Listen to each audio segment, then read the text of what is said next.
I was a federal agent framed by my neighbor, who ran a fake police force, extorted my community, and nearly ended my career. But everything changed the night I exposed her in front of the entire town. I settled into what I believed was another ordinary, quiet suburban block until I encountered Karen. She's the type of woman who believes she controls the whole block, with her bogus HOA regulations and wannabe cops driving around like they own the strip. Too bad she had no clue whom she was playing with. "I'm an FBI agent who doesn't play threats." What ensued? Let's just say things became a whole lot more intense than she bargained for. Before we begin, tell me where you're watching from today. I woke up to a furious pounding on my door, so loud that my windows appeared to shake. Half asleep, I rushed to the front hall, thinking someone was in distress. Through the peephole, I observed two individuals in identical uniforms with bold letters reading HOA Police. Their badges were tacky, resembling something one would buy from a party shop, yet they stood firm and glared at me with serious expressions. My heart beat faster than it ought to at dawn. I cracked the door open and asked, "Can I help you?" The taller of the two officers, a man with a clean-cut jaw, indicated toward me. "We're on official business," he stated. "Your property has several infractions, and we have to search your garage." I felt a rush of irritation. "What do you mean? My garage contains nothing that violates any laws." The shorter of the two officers, a woman with thin eyes, retorted, "Don't complicate things. We have a HO authority." AI saw they did not say warrant or actual police involvement. I said in a quiet tone, "I'm an FBI agent. If you genuinely have cause, produce proper documents." That made the tall one sneer. Being FBI does not exempt you from codes of the neighborhood. I noticed someone moving behind them at that moment. Karen, my neighbor, looked over their shoulders with a self-satisfied smile. She was always boisterous and overbearing, complaining about every little thing on our street. I knew immediately she had to have staged this little production, and my stomach knotted with concern. Walking onto my porch, I maintained a steady voice. "Karen, what is happening here?" She raised her chin. "Oh, I'm just ensuring the rules are enforced," she replied with saccharine sweetness. "You can't get special treatment because of your profession."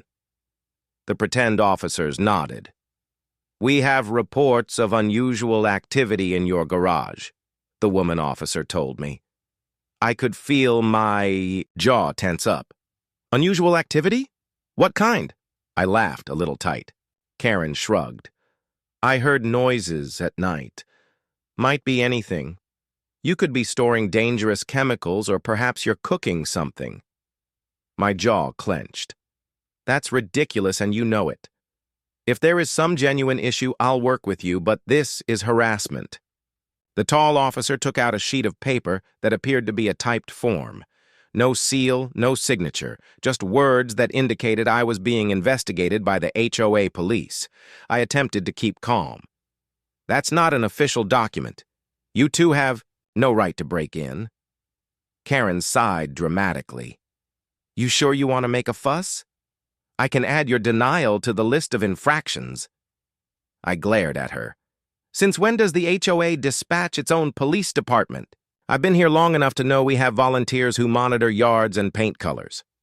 The shorter officer held a plastic appearing badge in my face. "We have new authority now. Step aside." I shook my head. "Number. Unless you return with actual law enforcement and a proper warrant, you're not coming in my house." The man stepped forward. "Don't try us." My anger flared, but I pushed it down. As an FBI agent, I knew better than to begin a fight on my front porch. Instead, I folded my arms. "If you attempt to come in here, you'll be the ones in trouble." Karen smirked once more. "You can't threaten us. Everyone on this block knows you believe you're above the law." My phone vibrated in my pocket. I looked at the screen and saw my boss's name flashing, and my stomach clenched. I had never received a call from him that early. "A minute," I said, to the impersonators, backing away into my foyer. The tall man yelled at me, "We're not finished here." Disregarding him, I picked up the call. My boss's voice was tight. "Come to the office immediately. We have an issue." My heart dropped. Is this because of some grievance against me? There was a silence. Then he replied, "I'll tell you in person."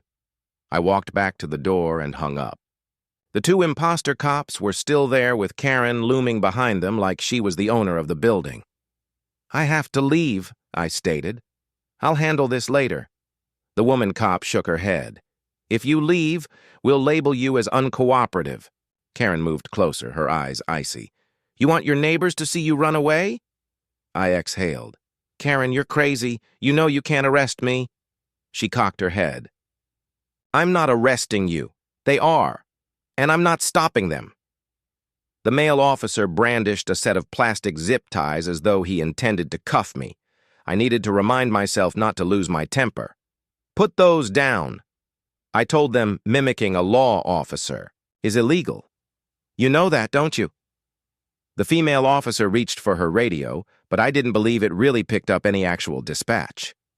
Karen clucked her tongue. "You should listen. They can write you up."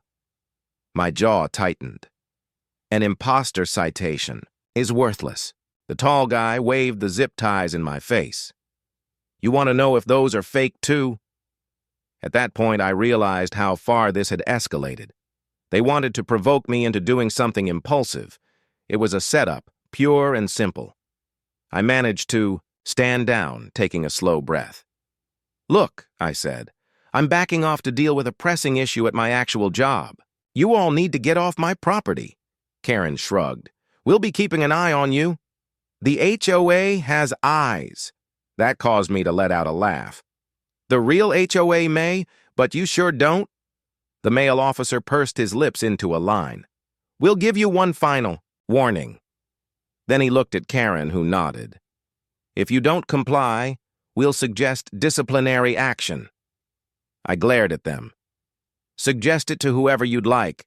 Now get off my porch." They retreated, but not before the woman took a picture of me with her phone. Karen smirked at me. "Smile for the records." My gut roiled. I waited for them to get off my lawn, then banged the door shut. My phone vibrated again. Another text from my boss. "Hurry." My entire body was tense, like a spring ready to pop. This was just what I did not want, particularly if something important was going on at the bureau. But these counterfeit officers had ruined my morning, and Karen's smile was still in my head. It took me 10 minutes to cool off before I finally got my keys and left. The pretend cruiser was sitting at the end of the street with its lights off. I saw Karen's vehicle was missing, and that meant she could be lurking somewhere else, perhaps spreading some sort of warped explanation to neighbors. I drove off, attempting to calm my breathing. My boss had sounded apocalyptic on the phone, and that unsettled me more than Karen's behavior. As I turned onto the highway, I found myself glancing in the mirror repeatedly, hoping half-heartedly that HOA police car would reappear behind me, but there was no indication of them. Nevertheless, I was stuck in between two nightmares: the fake cops who were eager to trap me at home and something huge in the pipeline at work. I arrived at the FBI field office and walked in. My boss stood in the middle of the hallway, stiff and nervous. "You took your sweet time," he barked and motioned for me into his office. I closed the door behind us, my throat constricted with fear. He wanted to know why local law enforcement were complaining about my threatening actions. I explained the situation, stressing how those officers did not have genuine badges and that Karen was responsible. He glared at me for a very long time. "Well, we have a problem," he told me. "Higher-ups have flagged this. There's mention of misconduct, and I can't defend you if it gets more serious." My stomach fell. "But I'm innocent," I protested. "Someone's framing me, or at least trying to get me fired." He massaged his eyes. "I don't care if they're real policemen or not. There's documents asserting you've resisted a lawful search. It's all garbage, but it's on my desk now." I had a flush of anger creeping up the back of my neck. Karen must have sent it. She's got some harebrained scheme.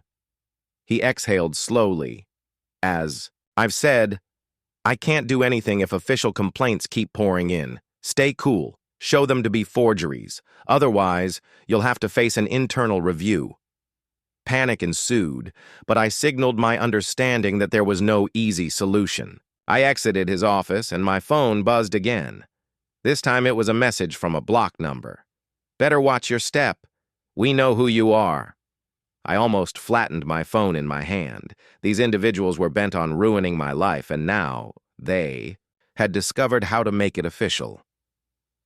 I dragged myself through the day, plagued by the morning's altercation and the nagging suspicion that Karen had brought her petty regulations to a sick new extreme.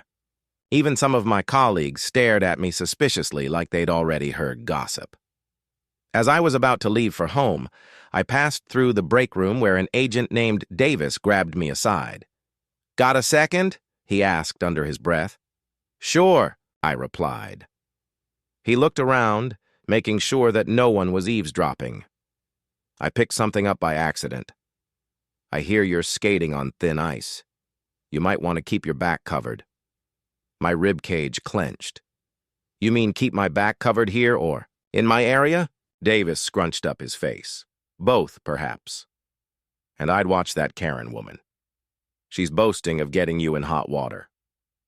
By the time I exited the building, the sun was setting low in the sky. I drove home with my senses keyed up, hoping that those counterfeit officers would not be on my street again. When I made my turn onto my block, sure enough, there was a suspicious SUV parked outside my house. Its dark-tinted windows sent shivers down my spine. I pulled over, exited, and looked at the SUV, but the engine was dead and no one got out. Keeping my breathing even, I rushed in, locked it, and closed the curtains. Within seconds, my phone rang with a chime from an email. It was an email from the Bureau's Internal Affairs Division requesting me to clarify my morning encounter with the local security detail. I plopped onto my sofa in a daze. Karen had managed to connect her fake patrol with actual authorities. Now my career was at stake. Although the so-called HOA officers were gone from my residence earlier, they still hung around my neighborhood, and the Bureau was harassing me for explanations. With Karen creating a scene at every corner, I could feel the storm that surrounded me to only be intensifying, and I had no idea how deep her plan would go. I returned home later in the day and noticed the same bogus HOA police vehicle sitting at the corner of my street. My heart was racing as I pulled in, but I made myself pretend as if nothing were wrong. Once I was inside, I looked over the blinds.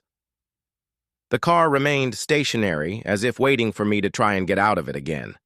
I viewed my messages in hopes of receiving a call from the actual HOA, or an indication that Karen's forgery was unraveling. What I got was a bounced email and an angry voicemail. The muffled voice threatened, "We know you're digging. Back off, or this gets worse." That one sentence meant Karen wasn't acting alone here. The following day, I attempted to call the official HOA number on an old newsletter, but my call went directly to a recorded technical difficulties message. I got frustrated and sent off an email with the subject "Urgent Possible Impersonation," which bounced back as undeliverable.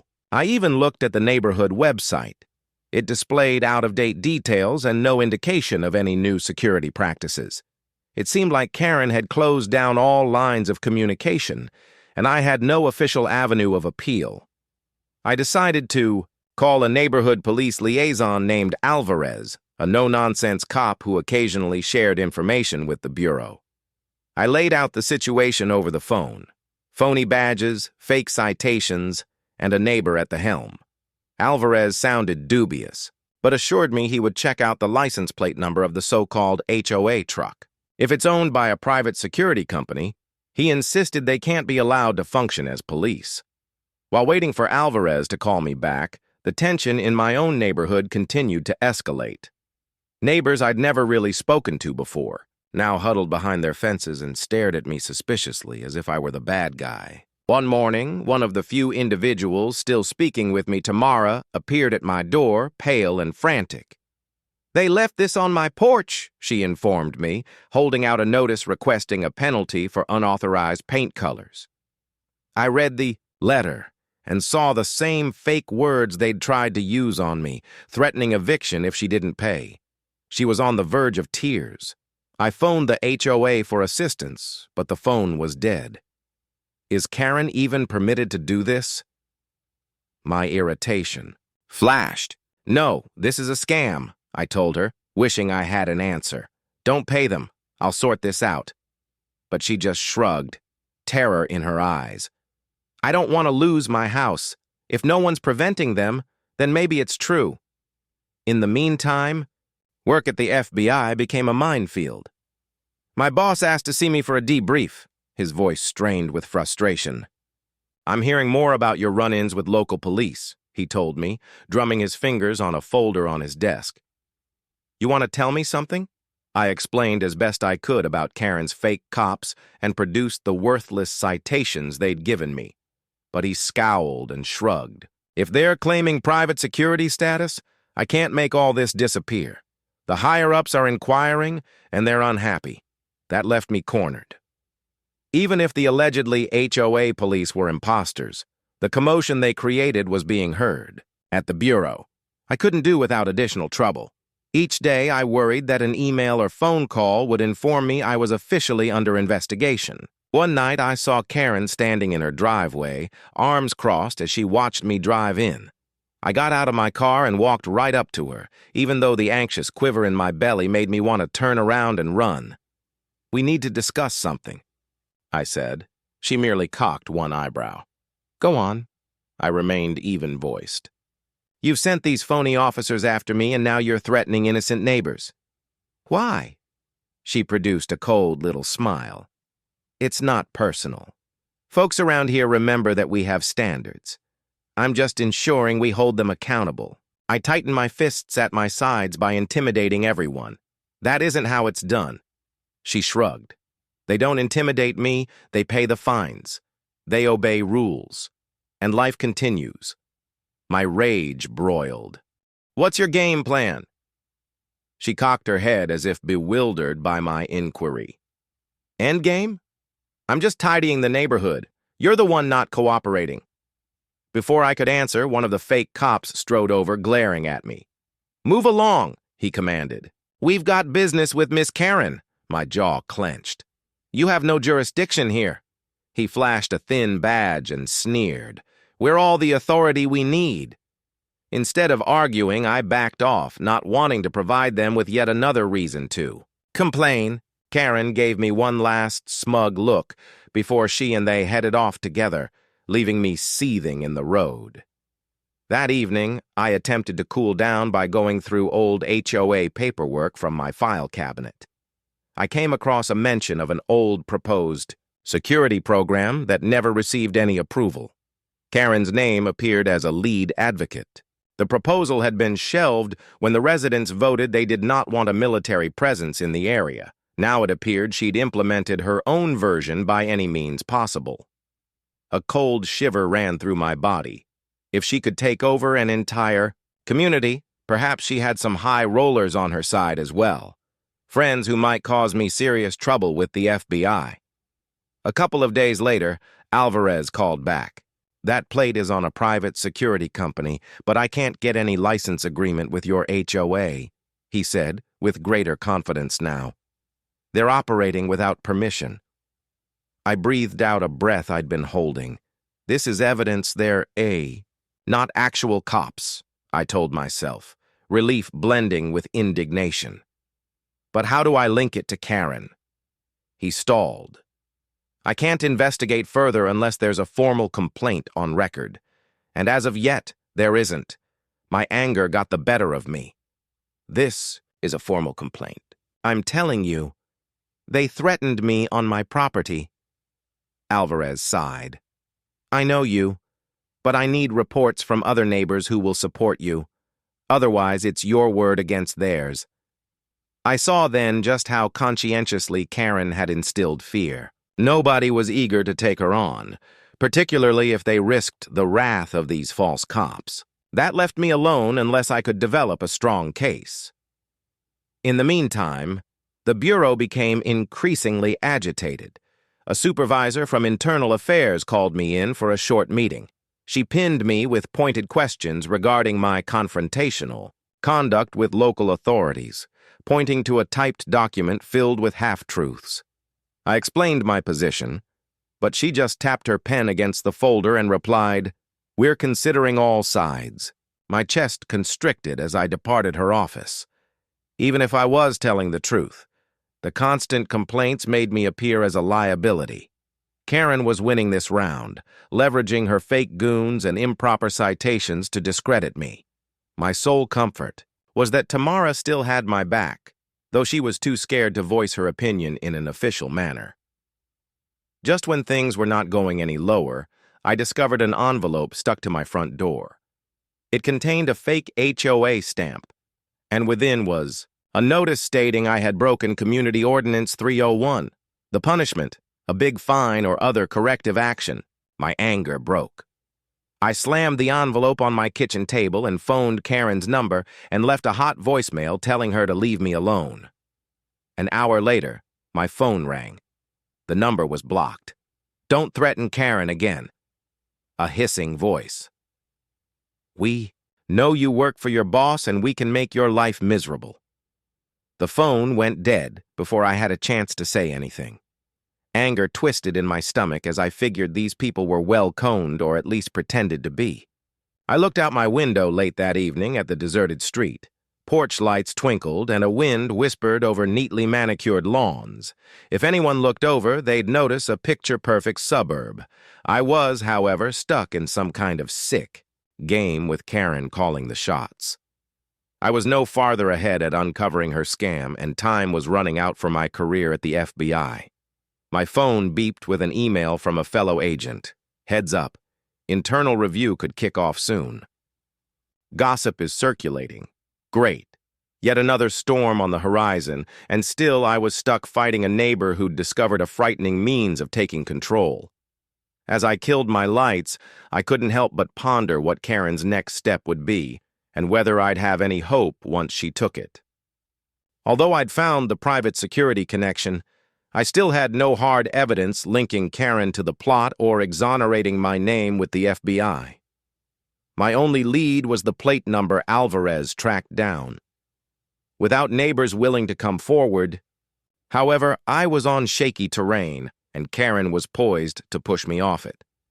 Anxiety stayed with each step I took, and the anxiety of being watched at the FBI only heightened my apprehension of Karen's next attack. When I ventured out, I sensed eyes upon me. Sometimes from curious neighbors who'd grown suspicious, sometimes from that black car parked around the corner. In the late afternoon, I went out to purchase some food, hoping a simple shopping trip would shake my head. As I drove out of my driveway, I caught sight of a form huddled behind Karen's hedge, perhaps maintaining lookout. The dawning realization that my own neighborhood was now enemy territory tied my stomach in knots. Halfway to the store, I heard my phone ring with an unknown number. I stalled, then answered. A gruffly voice warned, "Stop digging or else." I had no time to react before the line went dead and left me with a cold shiver in my chest. Following the grocery trip upon returning home, I found a crumpled flyer wedged underneath my wiper. It stated HOA police volunteers needed with a meeting date and Karen's address. So now she was hiring more assistants, enticing neighbors into her trap of bogus authority. The page bottom indicated a membership fee to pay for uniform expenses. I cringed at how blatant it was. If only a few took the bait, she'd have a whole gang of bully enforcers patrolling the block. I took a picture of the flyer as evidence, then ripped it up, not desiring it to blow around my lawn. As I climbed my stairs, I saw the blinds and Karen's window shift ever so slightly. She was surely peeking at me, but I didn't care. I closed my front door and locked it securely. Inside, I scattered my notes out on the dining table, attempting to create a timeline of her takeover. There were hundreds of warnings, fines, and phony citations. Some were addressed to me, others Tamara had passed along. A pattern began to emerge. Each one resembled a stepping stone, logically dismantling a normal HOA processes until Karen could assert that everything went through her. She'd established a vacuum of ambiguity and filled it with her own concocted framework. The question was why, or better still, who else was backing her? The voice on the phone that continued to caution me didn't have the tone of any neighbor that I knew. It had an edge that indicated actual muscle, and that implied someone with means had her covered. Later that night, I invited Tamara over so we could sort through what we had. She came by with a fat envelope of documents of her own. I discovered older newsletters that said Karen was taking over the events committee, she stated, sitting down at my table. We assumed at the time that she simply wanted to coordinate block parties and yard sales. Now I realized she had greater ambitions. I browsed through a few of the pages, shaking my head in amazement. She's planned this for years, just waiting for the perfect timing. Tamara's hands shook as she indicated a sentence on a 6-month-old letter. Local security regulations will be followed for everyone's safety. It was signed by Karen and featured a cryptic mention of third-party authorities. Tamara wrapped her hand over mine. "Do you think any aspect of this is legitimate?" she asked, voice strained with concern. I shook my head. "Number, but no one's preventing her." We exchanged a grim glance. Even the actual HOA board was out of commission either, mute or in hiding, and the police would not move without overt proof of criminal activity. The Bureau was at least at a dead end as well, with me trapped behind layers of internal review. The following day, I went to see Alvarez in person. Perhaps if I presented him with the assembled documents, he'd realize the extent of Karen's scheme. I got into my car, the flyer and citations piled in a manila folder on my passenger side. My heart shook inside my chest, fearing someone might trail me. On a red light, I saw a black sedan with tinted glass following me. It took too long when the light changed to green, making me suspicious. After I arrived at the station and parked, the sedan slowed down, then cut onto a side street. My heart thudded, certain that I'd just been followed. Alvarez led me into a small office inside. "Sorry about the clutter," he said. "We don't have much room these days." I sat down at his desk and told him everything. The phone calls, the brochures, the whole new attempt at more bogus officers, the rumor that they were taking in money. He flipped through the pages, whistling softly. "This is bigger than I realized, but how do we blame it on Karen?" I leaned in. "We've got her name on several documents, in addition to having neighbors who can provide testimony. If you need statements, I can get them." Alvarez scowled. "We'd have to have them in writing, and these people can't be too afraid to sign their names. Otherwise, it's all hearsay." A deep sigh escaped me. My neighbors were afraid to cross Karen, and I couldn't fault them. For all I knew, she had some kind of real authority somewhere, or at least influential friends. I inquired about the tinted SUV plates once more, in hopes there was more to discover. He ran his computer. "It's registered to a private security company with connections to an out-of-state corporation. Might be some shell company. Hard to track." My shoulders slumped, so essentially a dead end. He nodded, grim-faced.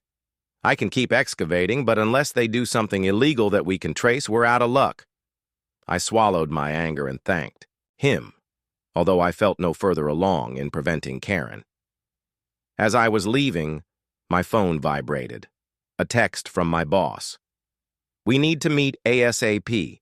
Be at the office by the time the sun comes up tomorrow." My head was racing with worst-case scenarios. Perhaps the pretentious HOA team had made a further report against me. Or Karen had discovered another method of sabotaging my file. I lay awake most of that night. My mind was abuzz with impending doom. Convinced Karen would target me again in some other way. At 2 a.m., I sat up with a start at the sound of a car door closing outside. I sneaked over to the window and looked out. Someone was standing at the curb staring at my house. For a moment, I feared it was Karen, but the form appeared to be taller and more bulky. After a while, they got back into a car and drove away, leaving me shaken and awake. The next morning, I trudged over to the bureau, dreading whatever my boss had in mind. He stood by his office door, arms crossed. "This is bad," he grunted, leading me into the office. I sat down, my stomach in knots. "I've got a dozen complaint forms here," he said, placing a file on his desk. "All from your neighborhood, all accusing you of misconduct, threats, even damage to property." My mouth was dry. "Damage to property? That's ridiculous." He massaged his temples. "I know, but it's in black and white, official statements with addresses and signatures." My head reeled. Karen had obviously bullied neighbors into signing whatever she told them to sign. Now it seemed like my whole neighborhood was turning against me. The boss shook his head. "I understand you when you tell me this is a setup, but the bigwigs perceive a pattern. This is going to blow unless we determine what the truth is. And soon." I struggled to maintain an edge on my temper. "Give these people a chance to prove they are impersonators. They're unknown to any genuine authority." He nodded slowly. "Okay, but we can't protect you indefinitely. Internal affairs is breathing down my neck." A stern silence hung between us. I thanked him for his tolerance, aware of running out of time. As I departed the office, I struggled with a burst of desperation. Karen was strangling my career with her clever tactics. At this pace, I'd be fired or placed on indefinite leave before I could bring her down. I considered how readily she'd talked neighbors into making false claims.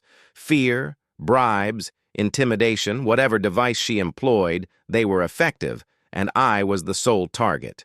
By the time I arrived home late in the afternoon, I was emotionally wrung out. The phony cruiser was back on my street, parked directly outside my residence with its lights off.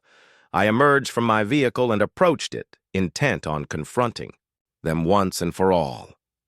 A figure rolled down the window just an inch, and an unpleasant voice snarled, "Back off or you'll regret it." My heart thudded.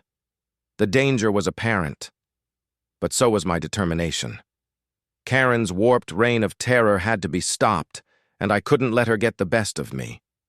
My career hung in the balance, and my community had become enemy territory. But I still needed evidence that Karen was behind these fake enforcers. The stakes couldn't be higher, and I knew I was walking into a showdown that could cost me everything. I pulled into the FBI headquarters with my heart racing, preparing for the worst. My boss had informed me of an official investigation of my so-called misbehavior, and I was running on empty. Weeks of harassment, false claims, and run-ins with Karen's fake patrol had sapped me and made me jittery. As I entered the huge, cavernous lobby, I could see people casting weary glances my way.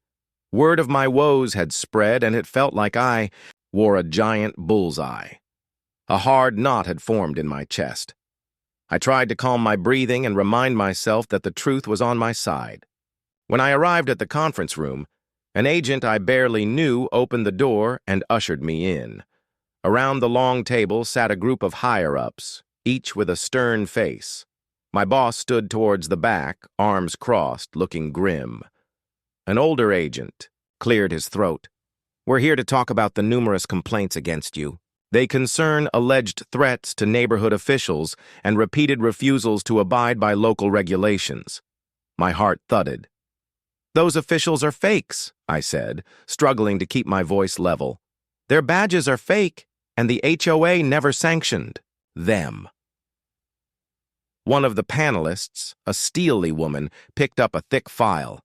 "We have affidavits from at least 10 neighbors denying this. They allege you bullied them." My blood boiled. "I have evidence that this is a setup. The self-proclaimed HOA police work for a private security company with no legal authority." The panel looked at each other, but their expression remained guarded. The door burst open, and in strode Karen. She was dressed in a suit, not her normal, casual attire, and carried a sleek briefcase. My jaw dropped in shock. What is she doing here? I stuttered, my voice hoarse with incredulity. One of the agents cleared his throat. Miss Garrett has provided testimony on behalf of the local enforcement unit. My head reeled. Karen had been invited to testify against me in an official FBI investigation. She moved forward unruffled.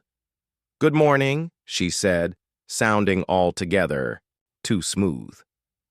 "I represent the interest of our community. I'd like to set a few things straight." My boss gave me a shocked stare. He hadn't prepared me for Karen to show up.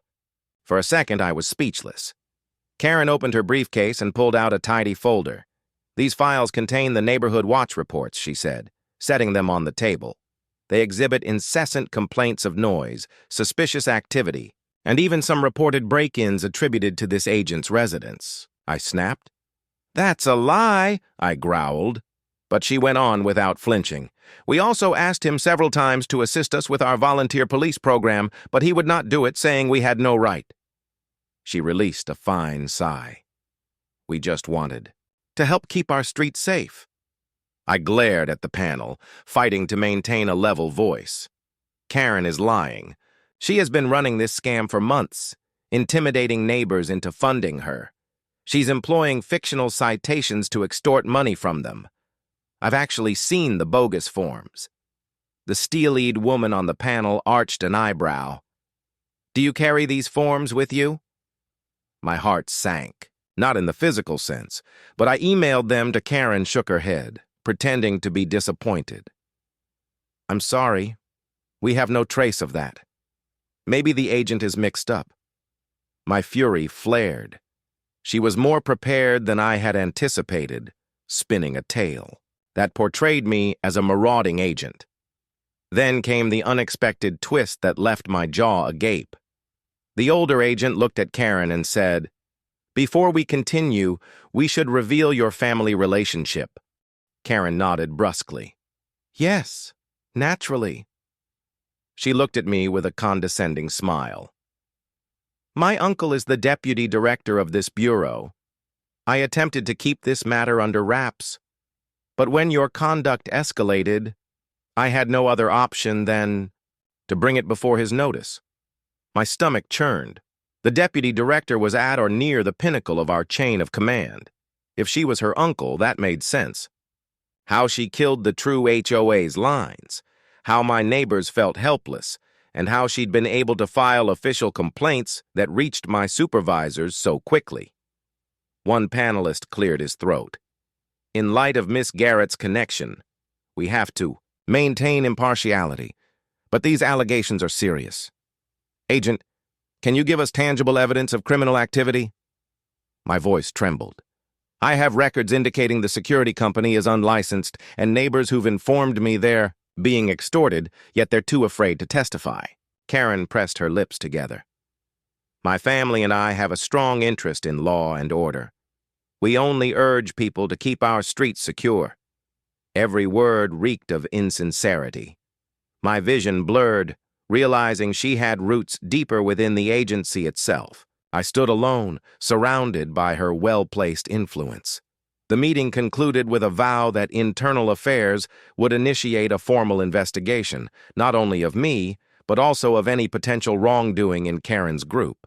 Yet I felt like I'd lost ground on the way out. Karen smiled at me on her way out, whispering, "Better watch your step."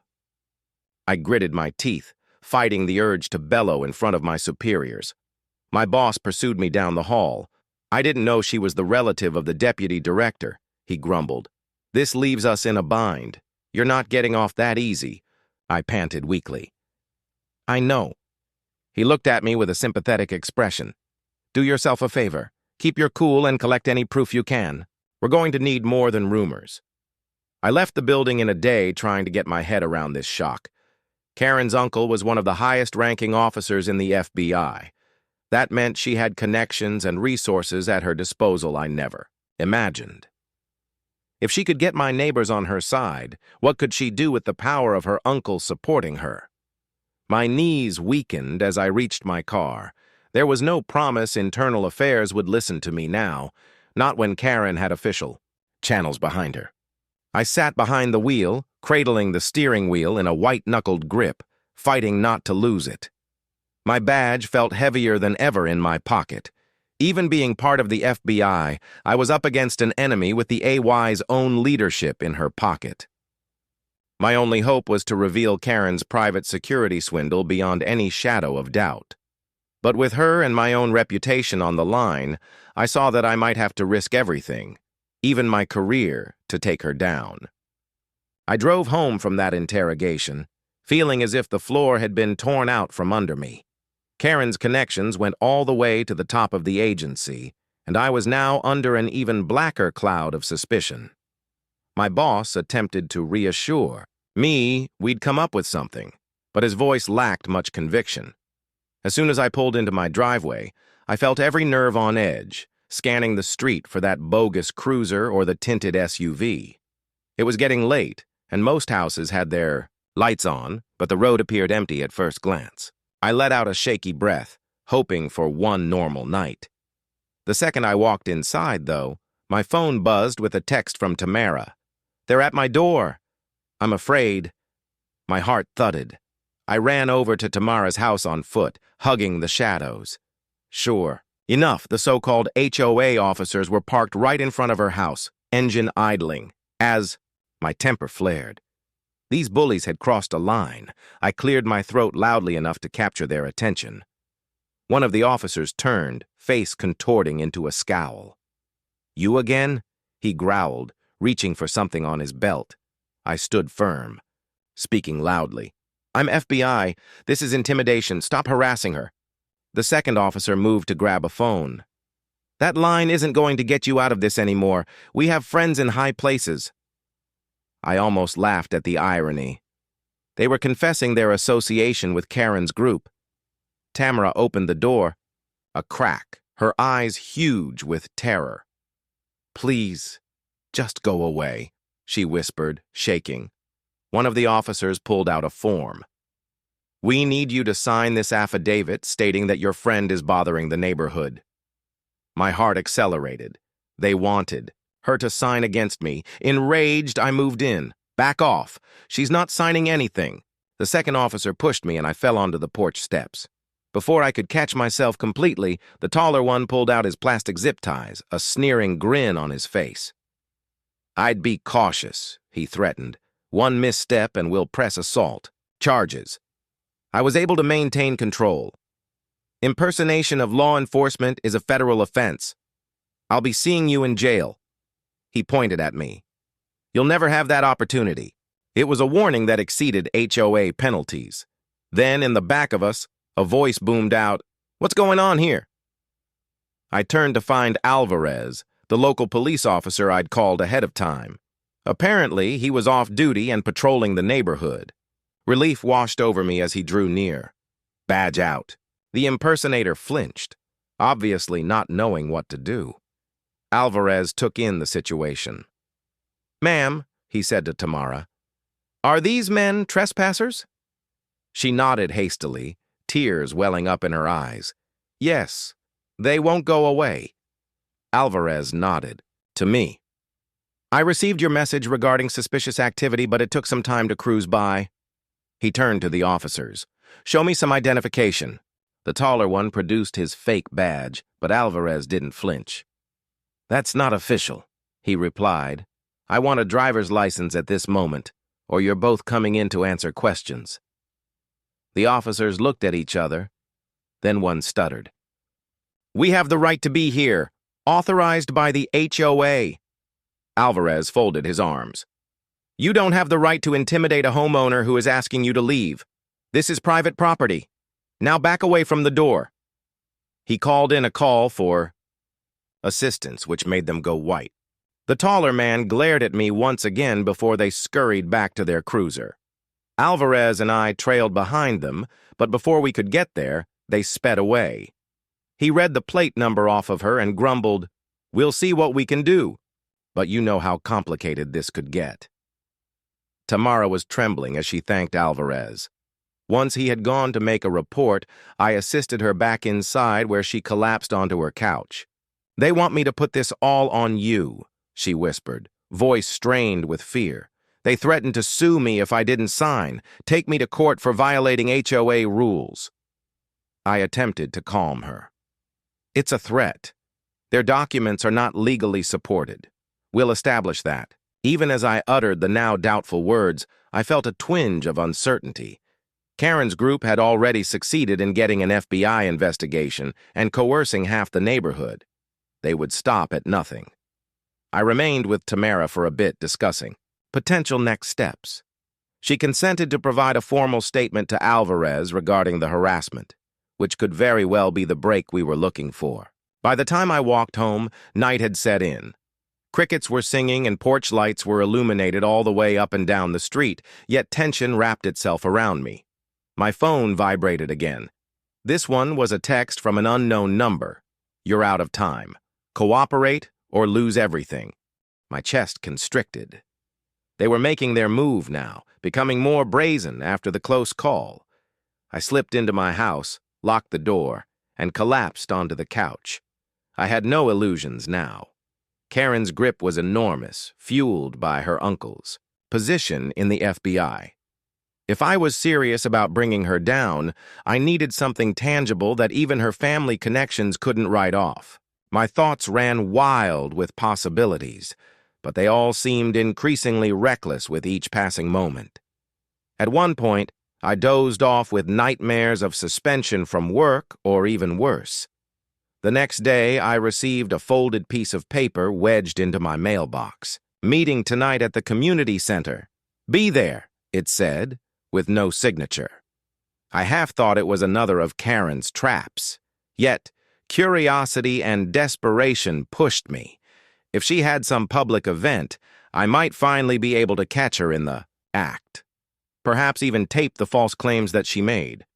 But I couldn't dislodge the suspicion that this was a trap set to embarrass me or label me a menace again. I just sat there looking at this note, under the weight of it all. My tenuous job, my ineffectual neighbors, and looming over all of it was Karen's shadow legion. My phone buzzed with a text from Alvarez. We need more witnesses or else I can't. Press charges. Squeeze them. I felt a weak spark of hope. If the community center gathering was true, maybe this was my opportunity to take down testimonies, expose the true face of this so-called HOA police, and finally trap Karen before she obliterated me utterly. The clock was running, and Karen was bringing everyone in one direction, perhaps her greatest power play yet. I knew I had to go to that meeting, even if I suspected it was a trap. If I didn't call her out there, I could stand to lose more than a job. I could lose the community I used to know.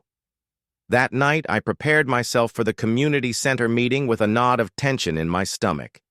If Karen was doing something big, I had to be ready. I stuck a tiny recorder in my jacket pocket and picked up my phone, which was fully charged and ready to record audio. I sent Alvarez a text telling him where I was going, just in case things did get rough. His response was quick. Be careful. Call if it gets nasty. I breathed in and out, and went out the door, my head racing with plans and possibilities. When I got to the community center, it was full. Fold-out chairs were lined up, and most of the neighborhood was already there talking, amongst themselves. Karen was standing in front, near the front, holding a folder of papers, and speaking with some of the neighbors who had those new "We Support the HOA" signs out on their lawns. The small stage had a temporary podium placed on it, and two of her pretend HOA police officers stood to the side, arms folded like bouncers at a nightclub. I sat toward the back, hoping to go unnoticed. Karen emerged at the podium, her voice booming out with feigned cheerfulness. Good evening, everyone. Thank you for coming. You know, we've had some issues in our community recently. Disruptions, rule-breaking, and safety issues. That's why I made it a point to form our new HOA police to have a safe and organized neighborhood. A few supporters burst into applause while others shot each other worried glances. I could sense the tension brewing in the air. Karen went on. Unfortunately, we've had some opposition from a few people who don't share our community values. Her eyes flicked in my direction for a fraction of a second, but she returned to her monologue quickly. She pointed to the phony officers. Thanks to our hard-working volunteers, we've already written dozens of citations for noise disturbances, unkempt lawns, and suspicious behavior. It's all about maintaining our safe streets and protecting property values. I couldn't keep quiet any longer. I stood up. That's a lie, I declared loudly enough to turn heads. Karen's smile wavered. "Excuse me," she said, furrowing her brow. I stepped into position, amplifying my voice. "Your so-called HOA police aren't valid.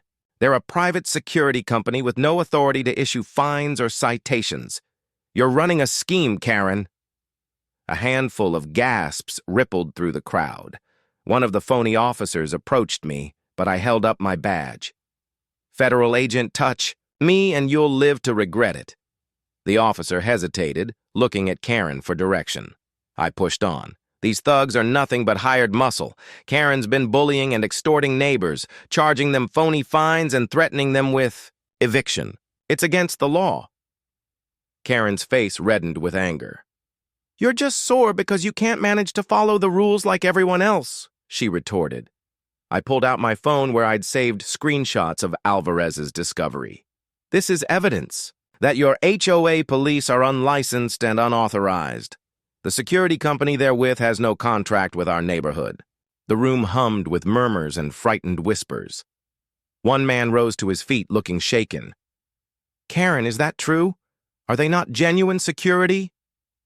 Karen hesitated, her bluster breaking. "There are volunteers," she stuttered. I took advantage.